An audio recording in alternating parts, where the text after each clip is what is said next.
ദൈവത്തിന് സ്തോത്രം. ഏവർക്കും ഒരിക്കൽ കൂടെ സ്നേഹ വന്ദനത്തെ അറിയിക്കുന്നു. യോനായുടെ പുസ്തകം അതിന്റെ 1-ാം അധ്യായത്തിന്റെ 11-12 വാക്യങ്ങൾ. എന്നാൽ സമുദ്രം മേൽക്കുമേൽ അധികം കോപിച്ചതുകൊണ്ട് അവർ അവനോട്, സമുദ്രം അടങ്ങുവാൻ തക്കവണ്ണം ഞങ്ങൾ നിന്നോട് എന്തു ചെയ്യേണ്ടു എന്ന് ചോദിച്ചു. അവൻ അവരോട്, എന്നെ എടുത്ത് സമുദ്രത്തിൽ ഇട്ടുകളയുവീൻ, അപ്പോൾ സമുദ്രം അടങ്ങും. എന്റെ നിമിത്തം ഈ വലിയ കോൾ നിങ്ങൾക്ക് തട്ടിയിരിക്കുന്നു എന്ന് ഞാൻ അറിയുന്നു എന്ന് പറഞ്ഞു. ഇവിടെ ഈ ചരിത്രം എല്ലാവർക്കും അറിവുള്ളതായ ഒരു കാര്യമാണ്. നിനവേയ്ക്കെതിരായി പ്രസംഗിക്കുവാൻ യോനായെ ദൈവം അയക്കുന്നത് നമുക്ക് കാണുവാൻ കഴിയുന്നു. എന്നാൽ യോനയെ സംബന്ധിച്ചിടത്തോളം താൻ ഒരു യഹൂദനാണ്. താന് അശൂരിലേക്ക് കടന്നു ചെന്ന് അവിടെയുള്ള ജനത്തോട് പ്രസംഗിച്ചാൽ അവർ മാനസാന്തരപ്പെടുകയും പിന്നത്തേതിൽ ദൈവം അനുതപിക്കുകയും ഒക്കെ ചെയ്യും എന്ന് മനസ്സിലാക്കിക്കൊണ്ട് യോന തന്റെ ദേശസ്നേഹവും എല്ലാം ഉള്ളിൽ വെച്ചുകൊണ്ട് നിനവേയ്ക്ക് പോകാതെ താൻ കൂലി കൊടുത്ത് തർശീശിലേക്ക് ഒരു കപ്പലിൽ കയറി പോകുന്നതാണ് യോനയുടെ പുസ്തകം പഠിക്കുമ്പോൾ നമുക്ക് കാണുവാനായിട്ട് കഴിയുന്നത്.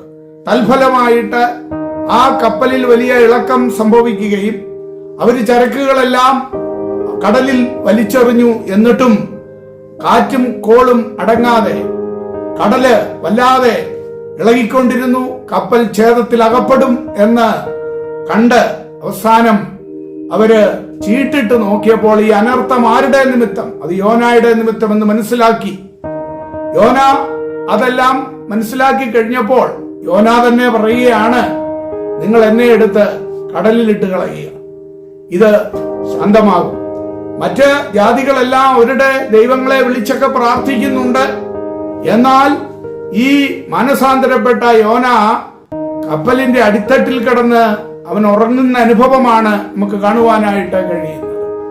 വളരെ ചുരുക്കി പറഞ്ഞാൽ അങ്ങനെ കടൽ ശാന്തമാകുകയും യോനായെ മത്സ്യം വിഴുങ്ങുകയും 3 ദിവസം കഴിഞ്ഞ് തന്നെ നിനവയുടെ ആ കടൽ തീരത്ത് കൊണ്ടുവന്ന് ഛർദ്ദിക്കുകയും ചെയ്യുന്നതെല്ലാം നമുക്കറിയാം. അതൊന്നും വിശദീകരിക്കേണ്ട കാര്യമില്ല. പിന്നത്തേതിൽ മനോമനസ്സോടെയാണെങ്കിലും യോന പ്രസംഗിക്കുകയും അവിടെയുള്ള രാജാവ് ഉൾപ്പെടെ സകലരും രട്ടിലും വെണ്ണീറിലും ഇരുന്ന് മാനസാന്തരപ്പെടുന്നു.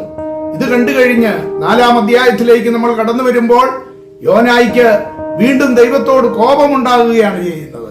ഇത് തന്നെ നീ ചെയ്യുമെന്ന് ഞാൻ എന്റെ ദേശത്തായിരുന്നപ്പോൾ പറഞ്ഞതല്ലേ എന്ന് പറഞ്ഞുകൊണ്ട് ദൈവത്തോട് കോപിക്കുന്ന യോനയെ, അഥവാ അവന്റെ ദേശസ്നേഹം പറഞ്ഞ് ആ കോപിക്കുന്ന യോനയാണ് നമുക്ക് അവിടെ കാണുവാനായിട്ട് കഴിയുന്നത്. അവിടെ ഒരാവണക്ക് ദൈവം അവന് തണലായിട്ട് കൊടുത്തു.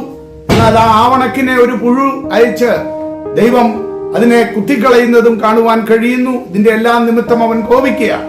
കർത്താവ് ചോദിക്കുന്നു, എടങ്കൈ വലങ്കൈ അറിയാത്ത 1,20,000 പേര് നശിച്ചു പോകണമോ എന്ന് ചോദിച്ചുകൊണ്ട് അവരെ രക്ഷിക്കുന്ന ദൈവസ്നേഹമാണ് നമുക്കവിടെ കാണുവാൻ കഴിയുന്നത്. പ്രിയമുള്ളവരെ, ഇന്ന് പലപ്പോഴും നമുക്ക് യഥാർത്ഥമായ ദൈവ സ്നേഹമുണ്ടോ? അഥവാ നശിച്ചു പോകുന്ന, ഇവിടെ അശൂര്യരാണ്, അവരുടെ അടുക്കലേക്കാണ് യോനായെ ദൈവം വിടുന്നത്.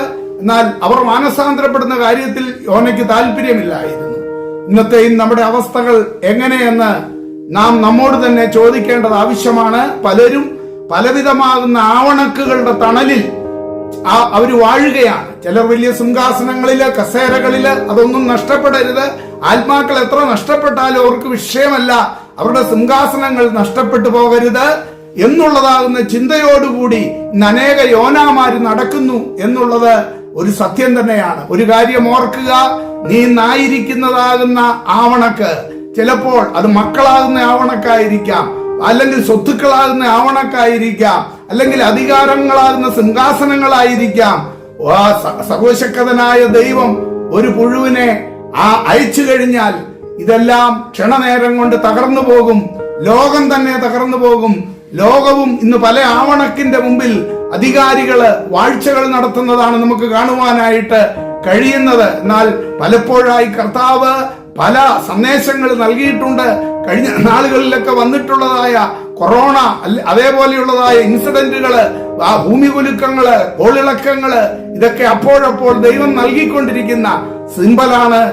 കഴിഞ്ഞ ദിവസവും ഉണ്ടായ ആ കപ്പൽ ഛേദവും അങ്ങനെയുള്ളതാകുന്ന ചില അടയാളങ്ങളാണ്. പ്രിയമുള്ളവരെ, മാനസാന്തരപ്പെടേണ്ടവരെല്ലാവരും, ലോകത്തിലുള്ളവരായിരുന്നാലും ആത്മീയരായിരുന്നാലും ദൈവദാസന്മാരായിരുന്നാലും ലോക ഭരണകർത്താക്കളായിരുന്നാലും ഈ അന്ത്യനാളുകളിൽ മാനസാന്തരപ്പെടുവാൻ ദൈവം നൽകിക്കൊണ്ടിരിക്കുന്ന അവസാന സിംബലുകളാണ് ഇതെല്ലാം എന്ന് മനസ്സിലാക്കിക്കൊണ്ട് അവരവരെ ഏൽപ്പിച്ചിരിക്കുന്ന ഉത്തരവാദിത്തങ്ങള് നിറപടിയായി ചെയ്യുവാൻ ദൈവകരങ്ങളിൽ ഏൽപ്പിച്ചു കൊടുക്കാം. അവിടുന്ന് നമ്മെ അനുഗ്രഹിക്കുമാറാകട്ടെ. ആമേൻ.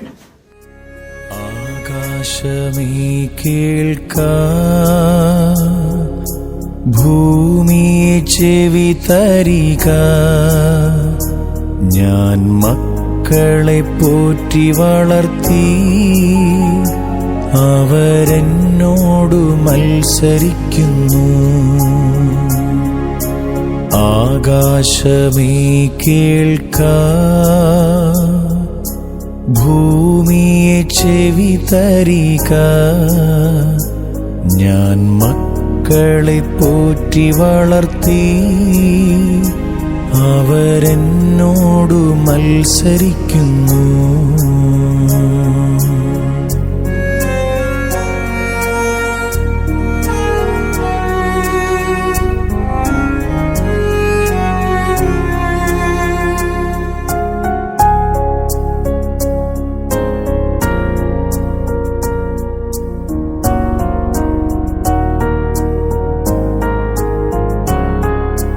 അകൃത്യഭാരം ചുമക്കും ജനം,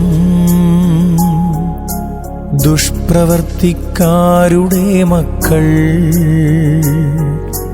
വഷളായി നടക്കും ജനം,